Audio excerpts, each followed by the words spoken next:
31 mai 1908. Le jour est à peine levé, c'est l'ébullition dans une allée du 15e arrondissement de Paris. Au 6 bis, les corps sans vie du peintre Adolphe Steinheil et de sa belle-mère, Madame Japy, viennent d'être retrouvés tandis que sa femme, Marguerite, est ligotée sur son lit. Les pendules de la maison se sont arrêtées à minuit 12. L'alerte a été donnée par Rémi Couillard, le domestique, à son réveil. L'homme n'a étrangement rien entendu durant la nuit, agité par de très fortes pluies. Paisible cité d'artistes, l'impasse Ronsin connaît l'une des heures les plus sombres de son histoire.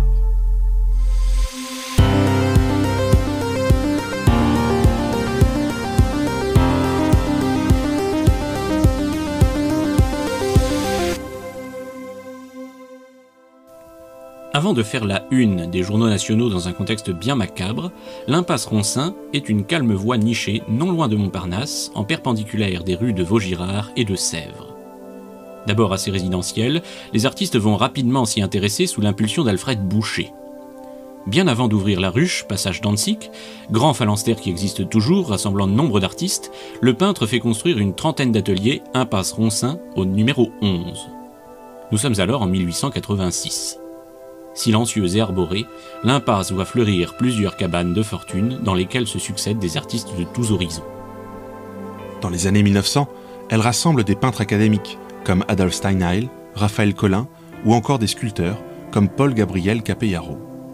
Les deux derniers ont quelque peu été oubliés, tandis que le premier est passé à la postérité, non pour son art, mais pour son assassinat. Alors que la réputation de l'impasse franchit peu à peu les frontières nationales grâce au bouche à oreille, elle est frappée par le double meurtre dans la maison Steinheil. Un double meurtre qui va nourrir pour longtemps la presse et surtout l'imaginaire collectif, jusqu'à la récente série Paris Police 1900. Il occupe également une place importante dans le catalogue de l'exposition Impasse Ronsin, meurtre, amour et art au cœur de Paris, donnée en 2020 au musée Tinguely à Bâle.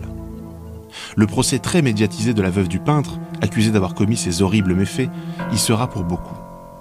De plus, Marguerite Steinheil n'est pas une inconnue au moment des faits, et sa réputation est assez sulfureuse. Tout le monde a entendu parler des conditions, pourrions-nous dire fâcheuses, de la mort du président Félix Faure en 1899.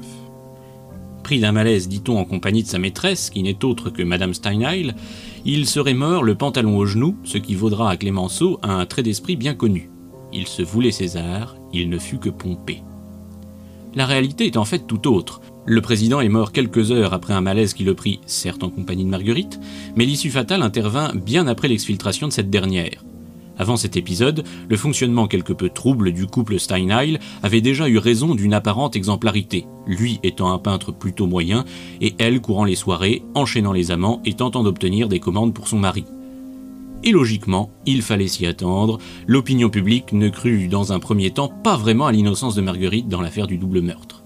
La balance s'inversa bien vite au cours de son procès qui conduit à son acquittement. Lui enterré à l'Haye-les-Roses, elle remaria à un lord anglais, le mystère n'ayant jamais trouvé de réponse, la vie dans l'impasse Ronsin retrouva son calme. Les artistes bien moins académiques, tels que Constantin Brancusi, s'y installent. De 1916 et jusqu'à sa mort en 1957, il occupe plusieurs ateliers, au numéro 8 puis 11, qu'il réunit pour former 2 vastes pièces dans lesquelles il expose ses œuvres.